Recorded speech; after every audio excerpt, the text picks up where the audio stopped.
nós temos isso, nomeando, não é? Nomeando. Eu quero contar uma experiência para vocês, aqui que o profeta conta para nós. Olha que interessante essa experiência. E você tire suas próprias conclusões. Ele estava contando a história do que tinha acontecido no Cânion Sabino, um pouquinho antes dos selos serem abertos. Diz assim, ó.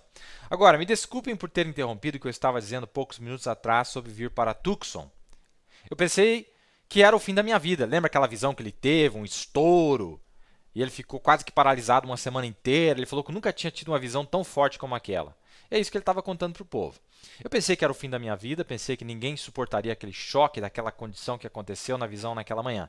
Que tive por volta das 10 horas da manhã em casa, que nunca seria capaz de viver depois de uma coisa daquelas.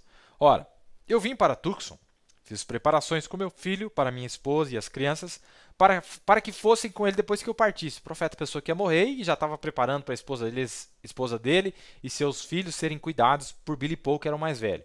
Porque eu pensei que era meu fim. E eu, em Phoenix e em muitas das reuniões, contei antes de acontecer exatamente como aconteceria.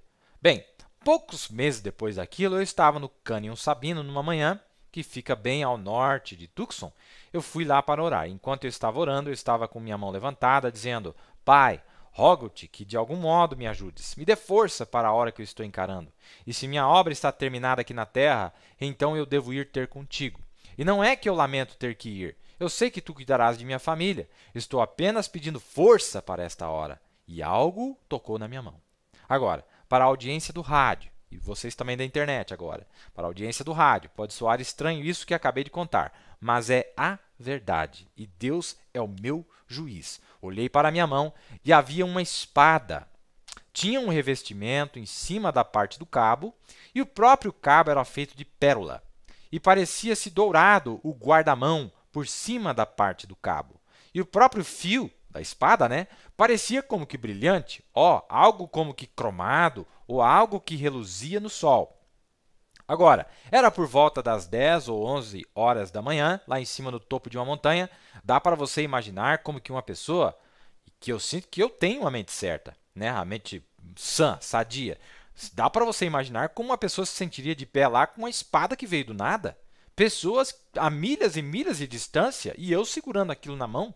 Eu senti ela, peguei e movi o fio para lá e para cá, né? Deu uma mexida na espada no ar. Ora, era uma espada. E eu olhei ao redor e eu disse: ora, como que pode isso? Aqui estou eu, bem aqui, ninguém por perto, por milhas e milhas. De onde veio isso? Eu disse: bem, suponho que talvez seja o Senhor me dizendo que é meu fim. Uma voz falou e disse: esta é a espada do Senhor. E eu pensei: bem, uma espada? Então serve para como um rei para nomear um cavaleiro. Olha aí o profeta falando do que eu falei para vocês agora há pouco.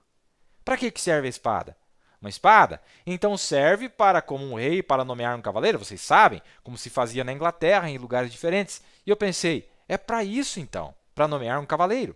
E eu pensei, bem, talvez vou ter de impor as mãos sobre as pessoas, ou tive todo tipo de reticências. A mente humana pode ser tão confusa, vocês sabem, não dá para você saber. Nossas mentes são finitas, a dele é infinita. Então como que eu estava, reticências, então ela saiu da minha mão e eu não sei para onde foi. Simplesmente desapareceu. Ora, se alguém não entender um pouquinho acerca de coisas espirituais, você enlouqueceria assim. Você ficaria lá, se perguntando o que aconteceu. E ele disse, a visão não é o seu fim, é para o seu ministério. Aquela palavra, aquela espada é a palavra. Os 7 selos serão abertos. Os mistérios de reticência. Está na mensagem 1 em 1 milhão. Você viu que ele citou aí? A primeira coisa que veio na mente dele, falou, espada. Essa espada é para nomear um cavaleiro. Na hora ele já foi rápido, né? E a voz disse, esta é a espada não de um rei, é a espada do rei. É a espada do rei. Eu vou mostrar para vocês.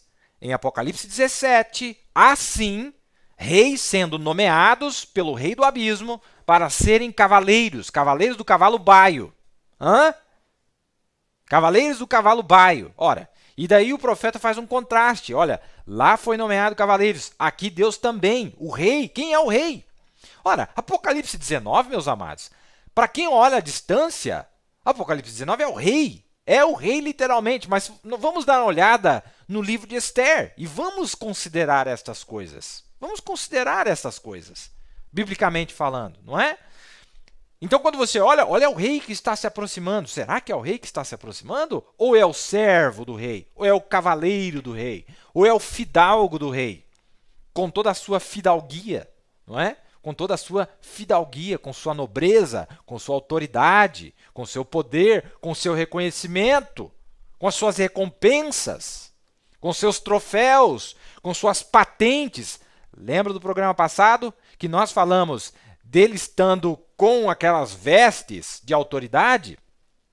O profeta com as vestes de autoridade, vestido como um cacique, e ele disse com todos os braceletes. Se vocês não sabem, aqueles braceletes são de reconhecimento por batalhas que ele teve, por eventos que ele passou e teve êxito, vitória. E também aquele chefe dos guardas florestais. Ele era o chefe de outros guardas florestais que cuidam a floresta, não é? Muito maravilhoso, meus amados.